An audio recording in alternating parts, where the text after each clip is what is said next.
Assalamu alaikum warahmatullahi wabarakatuh. Alhamdulillah, salatu wassalamu ala sayyidina rasulillah, amma ba'd. Ndugu zangu wa Kiislamu, baada ya kumshukuru Mola na kumtakia rahma na amani mtume wetu Muhammad sallallahu alayhi wa alihi wasallam, insha Allahu taala, kwa dakika chache hizi, ndugu zangu wa Kiislamu, lazima tukumbushane katika yale ambayo twaona kwetu sisi ni muhimu katika kukumbushana. Ndugu zangu wa Kiislamu, hususan tuko katika huzuni kubwa ya kuondokewa na mwanachuoni, mtoto wa Sayyid Muhammad bin Said, mtoto wa Sayyid Muhammad bin Sharif Said al-Bidh, ambaye kwa jina lake ni Ustadh Ishaq al-Mu'taman. Ndugu zangu wa Kiislamu, kwa hakika Waislamu kwa jumla wote ulimwenguni wana huzuni kubwa sana ya kuondokewa na huyu mwanachuoni ambaye la nuzakihi, hatumtakasi, wala nuzaki ahada, na wala hatumtakasi mtu yoyote, lakini kwa hakika hawa watu kazi ambazo wamezifanya ni kazi kubwa sana. Kazi kubwa, ni kazi za kupigiwa mfano. Ndugu zangu, tuna huzuni kubwa. Mwenyezi Mungu Subhanahu wa Ta'ala haichukui ilmu kuichukua mara moja, lakini kupotea ilmu na kuichukua ilmu Mwenyezi Mungu Subhanahu wa Ta'ala, kama ilivyokuja hadithi, biqabdhi ulama, ni kwa kuondoka, kwa kuchukuliwa wanazuoni. Wanazuoni kila wanapoondoka, na ndiyo ilmu inapopotea. Wewe angalia, kwa miezi kadhaa nyuma tumempoteza mwanachuoni mkubwa Abu Waid katika mji wa Dar es Salaam. Hatujakaa vizuri tukampoteza mwanachuoni mkubwa Abu Allama, ambaye alikuwa pia na yeye ni katika qaid wa madrasatul Ghanna al-Islamia. Hatujakaa vizuri tumempoteza al-akhi, mzee wetu, mwanachuoni wetu Sayyid Ishaq al-Mu'taman. Leo hii ambao tuandaa mazishi yake, ametuondokea mwanachuoni huyu mkubwa. Kwa hakika ndiyo kuondoka ilmu. Sasa wewe piga mfano, hawa wanazuoni wanaondoka, wewe katika kipimo chako wamapima na watu wasiokuwa na ilmu, watu wangapi ndio wawafiki watu kama wale? Kwa hakika hata ukiwachukua wenye kufanya ibada 1000 watu abid, watu wenye kufanya ibada 1000 uwachukue uwalingamanishe na mwanachuoni mmoja tu, bado hawatoweza kufika ngazi na daraja za yule mwanachuoni mmoja.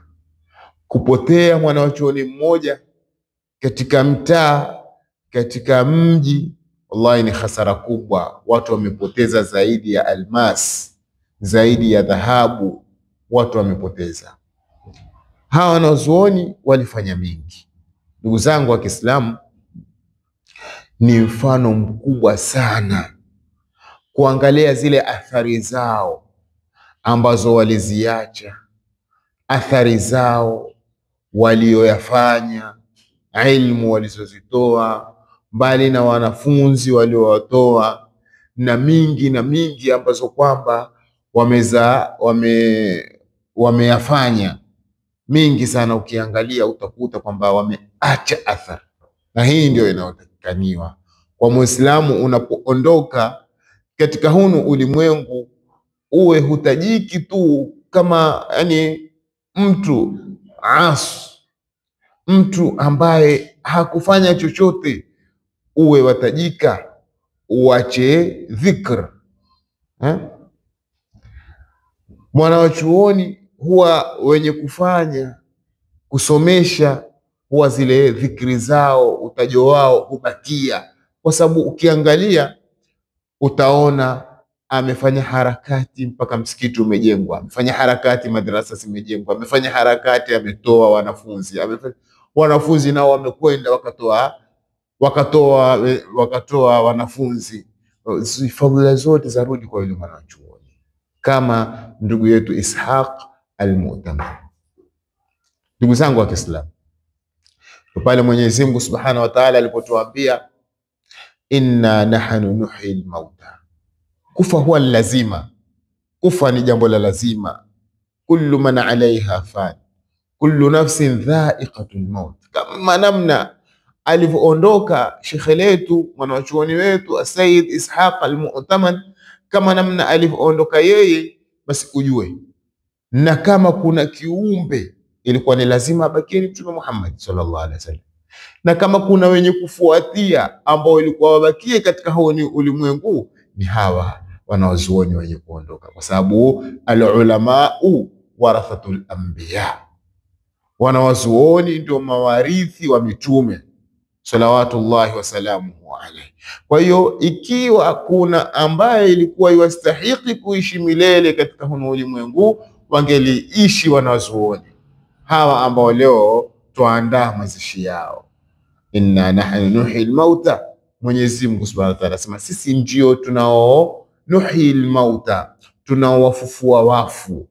Kufa ni lazima, kila mmoja atakufa, lakini baada ya kufa sio kwamba ndio mwisho wa maisha. Maisha yamegawanyika, kuna maisha ya kidunia ambayo haya tuaishi, kisha kuna hayatul barzakh ambayo baada ya kutoka katika hayatu duniawia, kutoka katika uhai wa hunu ulimwengu, kisha tuenda katika hayatul barzakh, ambao hayatul barzakh ndio awwalu manazili min manazil al-akhirah, ndio mashukio ya kwanza miongoni mwa mashukio ya akhira. Lakini barzakh ni sehemu ambayo imepambanua baina ya dunia na akhira. Kwa hiyo baada ya maisha haya kuna maisha ya barzakh, kuna maisha kisha alafu maisha ya milele, siku ya kiyama, maisha ya milele. Maisha yote haya ya barzakh, maisha ya milele yanahitaji juhudi. Inna nahnu nuhyi al-mauta, sisi ndio tunaowauhisha wafu, tunao baada ya kufa na kuelekea barzakh, kisha alafu sisi ndio tunaowafufua wale wafu. Kisha baada si hivyo tu, kabla ya hapo wanaktubu ma qaddamu, na sisi ndio tunaandika yale wanaoyatanguliza. Ma qaddamu, na hapa ni nukta muhimu sana, nukta muhimu ambayo yatakaniwa Muislamu aiangalie vizuri. Wanaktubu ma qaddamu, tuandika yale walioyatanguliza. Yapi hayo walioyatanguliza?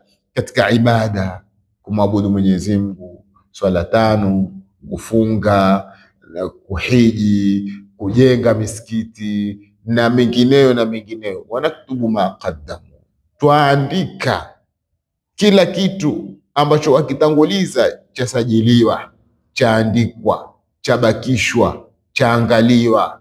Wanaktubu ma qaddamu, na tuandika walioyatanguliza.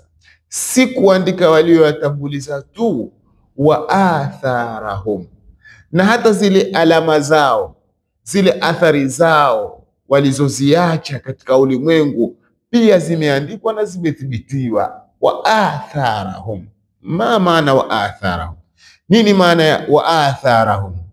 Wa atharahum, athar ni yale ambayo umeyabakisha katika ulimwengu, kama kusomesha watoto wako watoto uliowazaa wewe mwenyewe ukawasomesha Qur'an, watoto wale wakaja wakawasomesha wenzao Qur'ani, na wakawa wale watoto wanaisomesha Qur'ani wa athara. Zile ni athara, kama kufanya khairati, sadaqatun jaria, sadaka ambazo zaendelea maisha yako wewe mwenyewe.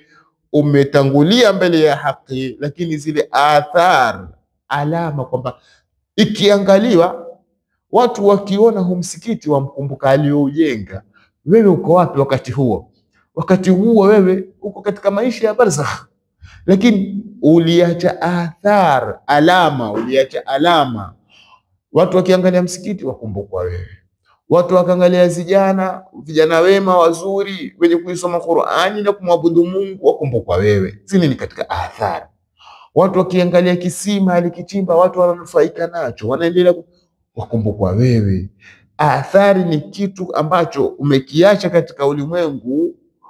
Wewe mwenyewe umeondoka, umeenda katika maisha ya barzakh, lakini umeacha kitu katika ulimwengu na kile kitu kinaendelea kutoa matunda, ndio wa athari. Kama ndugu yetu Ishaq al-Mu'taman, huyu aliacha athari katika madrasa ya markaz ya Al-Ghanau al-Islamia, aliacha athari. Zile athari, wale wanafunzi na zile miji alizopitia, na akaleta matunda mazuri na watu wakafanya mambo mazuri, ikionekaniwa ya zile khairati, anakumbukwa ndugu yetu Ishaq al-Mu'taman.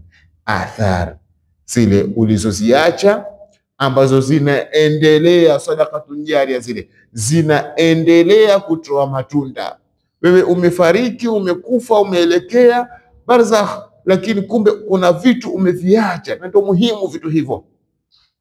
Kuna wengine wakiondoka katika ulimwengu halas, na mambo yao hukatika, hawana kitu ambacho kwamba cha waongezea. Lakini kuna watu hufa, huondoka katika ulimwengu na wakaacha athari, wakaacha alama nzuri, wakaacha mambo ambayo yanaendelea kufanya kazi katika ulimwengu. Kwa hiyo wanaktuma qaddamu, tuandika waliotanguliza, wa atharahum, na hata zile athari zao walizoziacha pia zinaandikwa, wa athara wa kulla shay'in ahsaynahu fi imamin mubin, wa kulla shay'in ahsaynahu fi imamin mubin. Kila kitu kimethibitiwa katika imamu mubin, katika kitabu ambacho ni kitabu Lauhul Mahfuz, kimehifadhiwa. Ndugu zangu wa Kiislamu, kufa ni jambo la lazima, lakini je, unapofariki, unapoondoka katika ulimwengu, unapokuwa Mwenyezi Mungu Subhanahu wa Ta'ala amepanga kwamba leo ndio waondoka waelekea katika maisha ya barzakh, je, kuna athari yoyote wewe waiacha katika ulimwengu, athari ambayo ni nzuri, itakupelekea matunda mazuri? Kuna kitu kizuri kama kuacha athari katika ulimwengu. Katika watu wingi sana wenye kuondoka katika ulimwengu, katika watu 100 waweza kukosa mtu anayeacha athari katika ulimwengu. Tunazungumza haya kwa sababu hawa wanawazuoni wanaoondoka, wanaoelekea mbele ya Mwenyezi Mungu, huwa wanaacha athari, wanaacha vitu ambavyo vitu vile kila mwenye kuviangalia anakumbukwa yule aliyotangulia mbele ya Mwenyezi Mungu Subhanahu wa Ta'ala. Hakuna kitu kikubwa kama kuacha athari. Wewe waacha athari gani katika hunu ulimwengu mfupi? Waacha athari gani ambayo watu wakiangalia athari ile watakukumbuka nayo na watasema radhiallahu anhu, au watasema Mwenyezi Mungu amrehemu?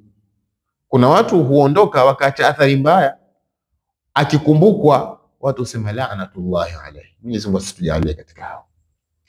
Akikumbukwa watu husema afadhali ameondoka, afadhali alikuwa ni kero. Lakini kuna watu huondoka, watu wakatamani waendelee kuishi nao. na ukimtaja utaona kama ambaye tu ameondoka ameenda sehemu tu atarudi sasa hivi, ameacha athari nzuri yule mtu, watu wanamtamani, watu wanampenda, ameacha athari nzuri. Inna nahnu nuhyil mauta wa naktubu ma qaddamu wa atharahum. Ndugu zangu wa Kiislamu, maisha katika ulimwengu Mwenyezi Mungu Subhanahu wa Ta'ala ameyataja ni kama maisha ya mtu kujiandaa na kufanya amali nzuri zenye kumfaa akhira. Mtume sallallahu alayhi wasallam katika hadithi yake tukufu, kama sikosei, alisema ad-dunya mazra'atul akhirah, dunia ndiyo makulima ya akhira. Ad-dunya mazra'atul akhirah, dunia ni makulima ya akhira. Hapa duniani twalima, kisha akhira tutakwenda kuvuna kile ambacho tulikilima tukakipanda, tutakwenda kuvuna tunapofika akhira mbele ya Mwenyezi Mungu Subhanahu wa Ta'ala. Ndugu zangu wa Kiislamu, tumezungumza hiki kilima kichache pamoja na udhaifu wetu pamoja na uchache wa ilmu zetu, lakini ad-dinu nasiha, balighu anni walau aya, tumefikisha. Hasatan tuko katika masiku ya huzuni kwa kuondokewa na mwanachuoni wetu, mtoto wa Albith, mtoto wa Ustadh Sharif Muhammad bin Sharif Said Albith, ambaye kwa jina lake ni Ishaq Mu'taman, ambaye ni katika silsilatu dhahabi, ni katika kizazi cha masharifu, kizazi cha Mtume sallallahu alayhi wa alihi wasallam. Mwenyezi Mungu atupe baraka zao. Mwenyezi Mungu inshallah yale katika walio athari zao, na Mwenyezi Mungu Subhanahu wa Ta'ala na sisi atutie katika yale walioyafanya na katika dua zao. Mwenyezi Mungu inshallah atutie katika dua zao. Mwenyezi Mungu abrahemu, Mwenyezi Mungu atujalie min alladhina yastami'una alqawla fayattabi'una ahsana. Wassalamu alaykum wa rahmatullahi wa barakatuh.